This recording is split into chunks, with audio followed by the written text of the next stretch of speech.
Le DAF Fresh Morning, c'est 104.5 tonnes de bonne humeur. Tous les matins sur Urban FM.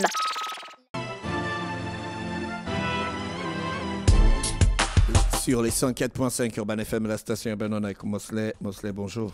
Bonjour Dafresh, bonjour tout le monde. Bonjour. Comment tu vas ce matin? Ça va très bien. On a dit que tu peux te donner les mauvaises notes aux enfants là-bas au concours de cela. Ben, mauvaise note. Tu jouer l'enseignant. C'est quoi une mauvaise note? 5. Mais moi que tu demandes c'est quoi une mauvaise note? Je suis le seul à avoir donné 5, il y a même des gens qui ont donné 4. Oh. Donc, ceux qui t'ont rapporté, ça veut dire qu'ils ont peut-être une fixation sur moi. Oui, c'est vrai. Je me rends compte. Voilà. Parmi toutes les personnes qui étaient là-bas, il y a seulement Mosley qui nous ont vu donner les mauvaises notes. C'est de la méchanceté, ça. Peut-être les autres les plaisent mieux que moi. Alors, ce matin, on a quoi au programme? Qu'est-ce que je raconte? Non, c'est rien. Le rail, le train passe. Oui. Moi-même, devant le train des rails. Toutes mes excuses. Oui, allons-y. D'accord. On a quoi ce matin? Alors, ce matin, il y a qu'on est toujours dans la lancée on va dire, de la dernière sortie du président de la transition. Vous savez qu'il a été dans le Gololo durant 48 heures, sinon de vendredi à dimanche. Il est rentré de ce voyage hier en début de soirée. Effectivement, c'était une sortie qui avait un trait avec, du moins un lien direct avec la tournée qu'il est en train d'organiser à ce moment à travers le pays pour prendre langue avec les populations, donc visiter l'ensemble des provinces, aller plus ou moins s'enquérir de l'état d'avancement d'un certain nombre de chantiers, lancer d'autres, prendre le pouls sur les attentes des populations, discuter avec les notables, mais également les opérateurs économiques et toutes les forces des localités qu'il sillonne. Et l'ambition, certainement derrière, c'est de pouvoir avoir avec lui un ensemble de données qui lui permettraient, avec ses amis du CTRI, de pouvoir décider de comment ajuster un certain nombre de projets, ou bien de mettre en œuvre un certain nombre de projets qui pourraient faciliter plus ou moins la vie des populations. Encore une fois, comme ce fut le cas à Port-Gentil, à OIM, à Makokou, il a lancé, comme je l'ai dit tout à l'heure, un certain nombre de chantiers, notamment de construction des établissements, mais également une caserne des sapeurs-pompiers, la visite du lycée Paul Kouya qui va devenir un institut scientifique et technologique, pour une université d'ailleurs, pour pouvoir s'arrimer aux besoins de développement ou d'innovation du Gabon, mais aussi la rencontre avec les populations des localités telles que Pana que tout le monde sait est difficile d'accès, Dienga, Ibunji qui est pratiquement coupé du reste du Gabon, du simple fait que l'accès y est difficile. Quand on lit, on voit bien qu'il y a une volonté du CTRI à faire en sorte qu'il y ait la mise en œuvre d'un certain nombre de mécanismes qui permettraient aux populations de pouvoir s'arrimer plus ou moins, du moins être dans la mouvance qui est celle de la transition qu'on connaît à ce moment et qui a pour point d'ancrage, évidemment, l'investissement, parce qu'on voit beaucoup de chantiers qui sont engagés un peu partout à travers le pays. Et ces chantiers, on ne peut pas aller dans le Gololo et ne pas en lancer quelques-uns ou encore annoncer d'autres. Mais évidemment et surtout, communier avec la population, leur présenter les raisons qui les ont amenés à pouvoir faire le coup d'État du 30 août. Et on se rend bien compte aussi que c'est aussi souvent des petits bilans en mi-chemin. On a pu voir une prise de parole du président de la transition qui a indiqué l'ensemble des mesures qui ont été prises, notamment en rapport avec les concours, mais également l'emploi. Il parle de 15 000 emplois qui ont été créés depuis à peu près 7-8 mois et qu'il y a eu la réouverture des concours d'entrée à la fonction publique. Et ces concours-là, aujourd'hui, ils vont connaître quand même des évolutions, notamment en ce qui concerne plus ou moins la formation de ceux qui auront du moins ceux qui gagneront ces concours. Donc on va écouter un extrait et on revient. On écoute l'extrait de quoi? Du président. Du discours du président. D'Akulamotu. Je crois que c'était à Lastourville. À Lastourville. On écoute ça. même au-delà. Nous sommes à 15 000 emplois déjà de créer et à la fonction publique. Nous avons relancé les concours pour les jeunes. J'ai même fait exprès d'augmenter l'âge de 35 ans à 38 ans. Parce qu'on m'a dit que pendant 5 ans, 7 ans, on avait gelé les postes. Le concours de l'EPCA était à 150 000 candidats pour l'admission. Je l'ai amené à 600 parce que je pense à vous. On a ouvert le concours de l'ENA et donc c'est à vous de vous battre. Soyez accrocheurs pour gagner ces concours. Mais le concours seul ne suffit pas. C'est les militaires qui sont au pouvoir. Et je vous l'avais annoncé, nous allons répartir à la formation commune de base pour refaire la mentalité des jeunes. Tous ceux qui vont gagner ce concours, ils passeront pour des formations à la gendarmerie ou à la GR.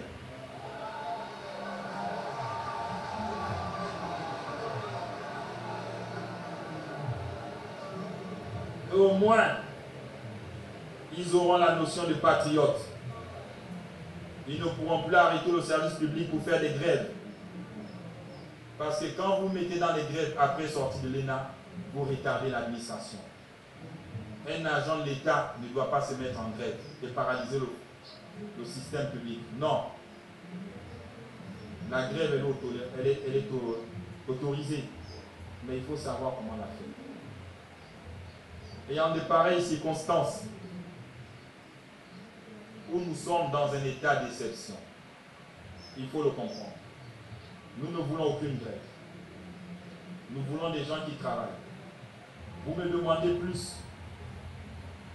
Oui, je veux vous donner ce que vous demandez. Les rappels des fonctionnaires. Il faut bien que les gens y travaillent pour que je puisse les payer. Si les gens arrêtent de travailler, je ne pourrai pas les payer. Comment l'économie tourne? Donc je suis allergique aux grèves. Et oui. Je suis allergique aux grèves. On peut nous arrêter dessus et comprendre que l'ambition aujourd'hui des autorités du CTRI, c'est de pouvoir mettre en œuvre tout ce qui est en mesure de pouvoir faciliter, on va dire, la prise de conscience des agents publics en matière de patriotisme et tout ce qui concerne le bon fonctionnement de l'administration. C'est vrai que quand on y regarde de près, on y voit l'idée qu'il y aura désormais une formation militaire qui va s'imposer à tous ceux qui sortiront de l'ENA ou de l'EPCA et qui pourraient aller passer un séjour, on ne sait pas encore de combien de temps, à la gendarmerie ou à la garde républicaine. Mais ce qui est sûr aujourd'hui, c'est que cette annonce fait quand même jaser dans le quartier parce que beaucoup de personnes ne comprennent pas le bien fondé. Quand on sait aujourd'hui que ce n'est pas nécessairement la formation militaire qui permet de créer un environnement de respect de l'ordre institutionnel, qui permet de créer un environnement de cohésion ou de respect des valeurs administratives, mais c'est beaucoup plus aussi la qualité de la formation. Ça peut être à l'ENS, à l'EPCA, le système éducatif et les familles. Donc, c'est un tout. Mais normalement, quand tu es administrateur civil, ils ont l'uniforme qui ressemble à un uniforme des militaires, non? Non. Le gouverneur et tout le reste. Non, ça c'est autre chose. Mais si. C'est pas tous ceux qui sortent de l'ENA qui sont gouverneurs. D'accord. Mais bon, donc si tu sors de l'ENA, on doit te faire la formation. Pourquoi? Oui, comme ça tu vas comprendre. La question n'est pas de ne pas faire la formation ou pas. La question aujourd'hui c'est est-ce que c'est... Pourquoi pas? Est-ce que c'est une garantie? C'est ça. Est-ce que c'est une garantie? Rien n'est garanti, c'est un modus operandi. Parce que on ne dit pas la garantie, on dit c'est un modus operandi. Oui, mais le modus... Tu crois que tous les gars qui sont dans l'armée, ils sont patriotes? Ben, je sais pas. Il y a des traîtres, il y a des déserteurs, non? Heureusement que c'est toi-même qui le dis. Oui, on a bien vu comment un contingent allait casser un commissariat. Donc mais ça traduit que ce n'est pas nécessairement... Ça veut dire qu'il y a les brebis galeuses partout. Mais n'empêche que si on veut suivre une manière de faire, on peut la faire. On peut la faire. Même à l'école civile, à l'école primaire, tu crois que toutes les personnes avec qui tu as fait le CP1 sont arrivées au même niveau que toi? Ben, je ne sais pas. Alors peut-être. Je sais pas. Tu veux déjà... Mais ce qui est sûr aujourd'hui, c'est que cette question d'envoyer des sortants de l'EPCA ou de l'ENA dans des formations militaires pour soi-disant acquérir des notions de patriotisme, eh ben, elle semble plus ou moins ne pas trouver l'assentiment de tout le monde parce que... Oui, parce qu'il y a les paresseux et les feignants. Pas que. C'est pas parce qu'on a fait la formation militaire qu'on est forcément plus galvanisé à pouvoir travailler. Il y a qu'on regarde aujourd'hui le rendement. Depuis l'arrivée du CTRI, la plupart des faits divers qu'on enregistre, il y a quand même des militaires qui sont cités dedans. Donc ça veut dire qu'il y a aussi là-dedans des gens... C'est ce que je te dis, il y a des brebis galeuses partout. Oui, mais c'est la raison pour laquelle les gens trouvent que c'est pas utile et surtout parce que les gens ne s'intéressent qu'aux brebis galeuses. Et surtout que ça ne repose sur aucune norme administrative. Tu penses bien que dans ceux qui sont sortis... Je n'ai pas dit que ça reposait sur une norme. Je t'ai dit c'est un modus operandi. Surtout que quand on regarde un tout petit peu notre administration, c'est pas tous ceux qui sont sortis de l'ENA qui font grève. D'ailleurs, souvent au Gabon, lorsqu'il y a grève, les administratifs ne font pas grève au Gabon. Donc, à partir de cet instant... En puissance, ceux qui sortent de l'ENA et de l'EPCA sont d'abord des administratifs. Donc, ce sont les responsables ou des gestionnaires de l'administration. Donc, ils ne font pas grève.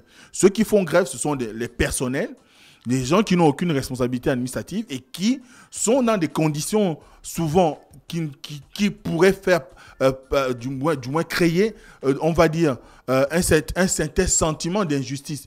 Vous imaginez bien que quelqu'un sort de l'ENA ou de l'EPCA, il a à peu près 5-6 ans, il n'a pas de salaire, il n'a pas de poste budgétaire, il n'est pas reclassé et il a des problèmes avec tout ce qui tient à son statut. Et vous pensez qu'il va rester les bras croisés en attendant qu'il y ait un patriotisme qui soit véhiculé pour pouvoir manifester son mécontentement. La grève, c'est l'expression du mécontentement par rapport au traitement qu'on réserve à un agent. Si on avait une administration où on respectait les normes, les seuls qui sont traités de façon, on va dire, assez diligente dans l'administration sont les militaires et les forces de sécurité. Mais les administratifs civils vivent dans des conditions de précarité, travaillent dans des conditions difficiles. Il faut commencer, avant de dire qu'on est allergique à la grève, il faut commencer par dire que je vais réformer l'administration, je vais changer un certain nombre de situations qu'on connaît aujourd'hui. Parce que dire qu'on va payer les rappels ne sont pas le seul problème des agents publics. Il y a l'environnement de travail qui n'est pas efficient aujourd'hui. Vous avez des établissements, par exemple, je prends le cas de l'éducation nationale, vous avez des établissements où le personnel ne dispose d'aucun matériel pour travailler, mais ils se démènent avec leurs propres ressources pour pouvoir offrir le confort intellectuel aux élèves. À partir de cet instant, vous allez demander à quelqu'un qui a fait 10 ans sans avoir une valorisation de son travail, de ne pas manifester son mécontentement, c'est un peu difficile. Donc, il est important qu'on soit véritablement dans une dynamique qui va dans le sens de créer une situation de stabilité au sein de l'administration, et c'est vrai, on en a besoin, mais il y a surtout besoin aujourd'hui de mieux réformer l'administration pour faire en sorte que notre administration soit une administration proactive et qui traite des questions de tous les agents sans qu'il y ait des disparités dans le traitement, sans qu'il y ait... Raison de plus, pour que les administratifs, donc ceux qui sont à la tête, comme tu as dit en général, ceux qui font grève, c'est ceux qui sont en bas, qui réclament des meilleures conditions de vie, qui doivent être mises en place par les administratifs, donc ceux qui sont à la tête. Raison de plus, parce que là, ils ne s'adressent pas à tout le monde. Quand ils disent ceux qui sortent de l'ENA ou de l'EPCA, ils s'adressent aux administratifs, donc ceux qui dirigent. Ils doivent passer par le service militaire pour respecter les autres. Les autres qu'ils ont la responsabilité de diriger dans de bonnes conditions. Parce que qui vole? Ce sont les administratifs? Est-ce que ce sont les gens qui sont en bas? Ce sont ceux qui sont en haut qui ont la capacité de voir ceux qui ont la capacité de voir ce que ceux qui sont en bas ne voient pas. Et rien n'est garanti avec la formation qu'ils vont faire, forcément. On n'a pas dit que c'est une garantie. On ne peut pas te garantir dans toute chose. Même quand tu prends l'assurance ne te garantit pas que tout va bien se passer. Mais c'est une manière de faire. Et puis après, on attend les résultats. Par rapport aux résultats, on ajuste au fur et à mesure. C'est un pays. Le pays, c'est pour l'éternité. Est-ce que ça va s'arrêter là demain? Mais si on est dans l'éternité... La manière que les gens ont, ce que les gens ont aujourd'hui, les grands qui ont dirigé la France, c'était quoi? Ils sortaient au Polytech Saint-Cyr. C'est ça. C'était la formation militaire pour diriger le pays. Après, ça s'est relâché. On a fait l'ENA aujourd'hui. Bon, ça fonctionne comme ça fonctionne. Mais en général, quand tu regardes les plus grands dirigeants de la France, c'était des gens de l'armée. les plus grands rois à l'époque. J'ai vu ça sur Attention, TikTok le attention, week-end. d'après- J'ai vu ça sur TikTok le week-end. Un gars qui disait que avant Mosley, non, c'est pas pour te couper. Un gars qui disait que avant les rois, ils allaient au front. Oui, ils allaient Tu au vois, front, non? ne refuse Ils pas. allaient au front. Aujourd'hui, ils n'y vont plus, ils sont assis là et puis c'est les autres qui les envoient parce que c'est eux qui passent le temps à détourner l'argent des autres. Oui, c'est une façon de lire la chose, ce qui est C'est normal. Lorsqu'on... Tu as ta façon, j'ai ma façon. Non, je n'ai pas dit que m'accuse ta pas. façon est la mauvaise. Ce que je dis, c'est qu'il y a des récriminations par rapport à ces discours dans les quartiers. C'est normal. Simplement parce que les gens ne comprennent pas l'utilité. Quand on regarde Voilà, même... c'est ce que tu dis. Là, je suis d'accord avec Parce que toi. quand on regarde- Parce que les gens ne comprennent pas l'utilité, parce qu'ils ont souvent vécu dans une manière de faire. Ils n'ont pas essayé un autre modèle. Mais, non, faut souvent essayer. attention, le service militaire qui peut revenir, c'est pas la première fois. Hein. Dans les années 70, les gens allaient déjà faire le... Jusqu'à quel de Allez, 70 à quel âge? je crois jusqu'en 80, 90. Après 90, on a aboli le service militaire obligatoire. Il y avait le service militaire obligatoire au Gabon. Est-ce que tu es sûr qu'en de 80 à 90, il y avait le service militaire qui faisait ça? Moi, j'étais déjà né. C'est à toi de me dire. Alors, peut-être tu ne le connais pas. Il n'y avait pas ça, Mosley. Mais moi, je connais quand Il y même avait des pas ça. personnes qui ont fait ce service militaire-là qui était obligatoire et avait qui pas estiment que aujourd'hui, ce n'est pas nécessaire dans la mesure où ce n'est pas nécessairement Non, c'est pas les comme, pratiques. c'est comme j'ai Je dit à peux Renan, comprendre. que c'est pas nécessairement ça qui fait le bon patriote. Mais c'est un modèle qu'on peut essayer. Oui, c'est un modèle qu'on peut essayer, mais en essayant, il faut aussi que derrière, il y ait un certain nombre d'accompagnements, parce que tout n'est pas de dire on va éviter la grève, on doit éviter la grève. Tout est aussi de créer des conditions qui permettent l'épanouissement de l'argent. Parce que venir le dire simplement comme ça, on sait ce que valent les annonces dans notre pays. Et à partir de cet instant, on voit aussi comment certaines choses s'appliquent dans notre pays sans qu'il y ait un cadre juridique formel qui permette d'encadrer la mise en œuvre ou la mise en application de ces décisions. Donc, à partir de là, il y a quand même que les gens ont des suspicions.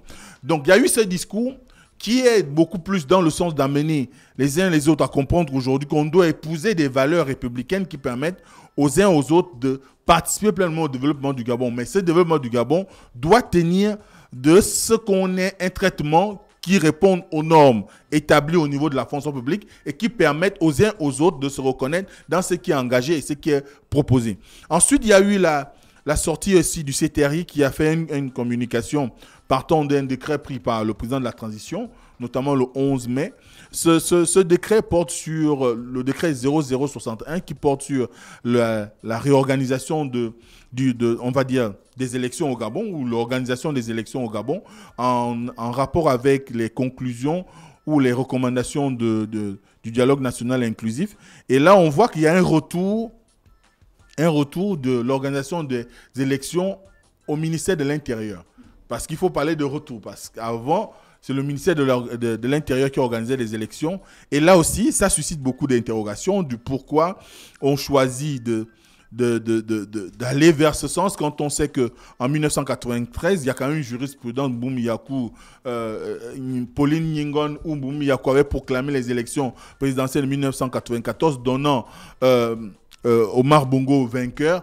Alors que les élections, on va dire, les urnes n'avaient pas encore été, le comptage des voix n'avait pas encore été achevé au niveau de l'Estuaire. Et ça a créé une fin de carrière politique, par exemple, pour Mme Pauline Nyingon, je crois, qui est sénateur ou député aujourd'hui, et qui, quand on regarde bien, beaucoup sont en train de dire que le retour de l'organisation de ces élections-là au ministère de l'Intérieur, ce n'est qu'un recul démocratique parce que simplement, ça ne va pas plus ou moins donner beaucoup plus de neutralité aux institutions, même si dans le discours ou dans le communiqué qui a été fait, on nous fait savoir qu'il y aura la mise en place des garanties de transparence, mais n'empêche qu'on ne peut pas être jugé parti. Et à partir de cet instant, il faut qu'on aille vers beaucoup plus une dynamique qui permettrait pour certains de restructurer peut-être les institutions qui existent, même si à la lecture de ce qu'on a pu entendre,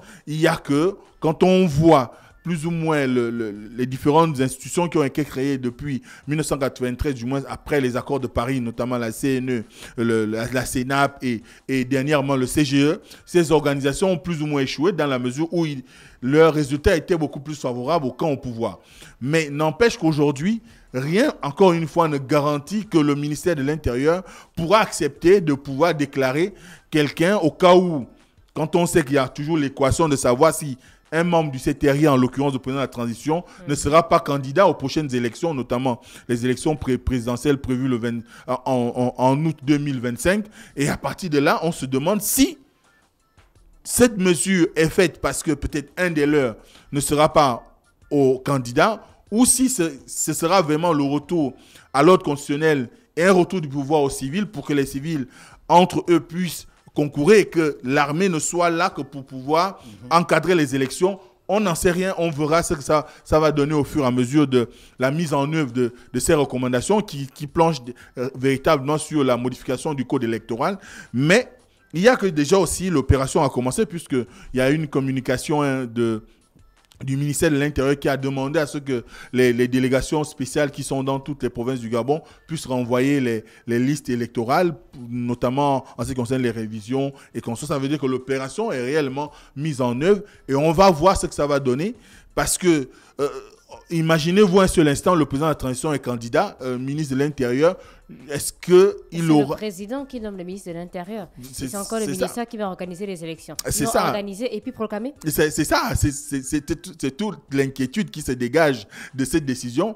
Mais peut-être qu'en filigrane, ça rentre dans l'idée que aucun des membres du CTRI ne sera candidat. Et que cela va permettre, ou même les membres du gouvernement aujourd'hui, parce qu'il y a quand même la solidarité gouvernementale, on ne sait pas, est-ce que le gouvernement de la transition, tous ceux qui y participent, les membres du CTRI auront la sagesse de décliner, du moins de ne pas se présenter aux prochaines élections, quand on sait que de par le monde, souvent, les personnes qui dirigent une transition ont souvent tendance à laisser un premier mandat avant de venir se présenter et être adoubés par la suite par les populations. Sinon, on a vu, parce qu'il y a des précédents quand même, il faut comprendre l'inquiétude, comme le soulignait aussi René Rude dans sa prise de parole. On a vu par exemple dernièrement, je crois la semaine dernière ou ce week-end, au Tchad par exemple, il y a eu l'organisation des élections présidentielles, il y a eu des résultats qui ont circulé, mais très vite, l'armée a pris possession de toutes les grandes villes du Tchad et on a vu la déclaration comme étant, du moins du président de la transition, comme étant le vainqueur. Donc à partir de là, il y a que les précédents en Afrique et de par le monde enseignent un tout petit peu. Est-ce que le retour de l'organisation des élections par le ministère de l'Intérieur seront véritablement un gage on va dire de transparence? Est-ce que ça va véritablement permettre à ce qu'on ait une élection, comme le disait lui-même le président de la transition, qui ne souffrirait d'aucune contestation? Je n'en sais rien, mais ce qui est sûr, c'est qu'aujourd'hui, c'est désormais le ministère de l'Intérieur qui va organiser les élections, que ce soit les législatives ou locales ou encore présidentielles dans notre pays. Merci Mosley avec nous ce matin sur les 104.5 Urban FM, la station urbaine. Mosley qui reste dubitatif sur beaucoup de points ce matin. Merci encore d'être avec nous. Voici l'horoscope des auditeurs. On se retrouve demain à 7h. Chers auditeurs, voici votre horoscope suivi d'une citation. Bélier, vous êtes sur le point de faire... Le DAF Fresh Morning, c'est 104.5 tonnes de bonne humeur. Tous les matins sur Urban FM.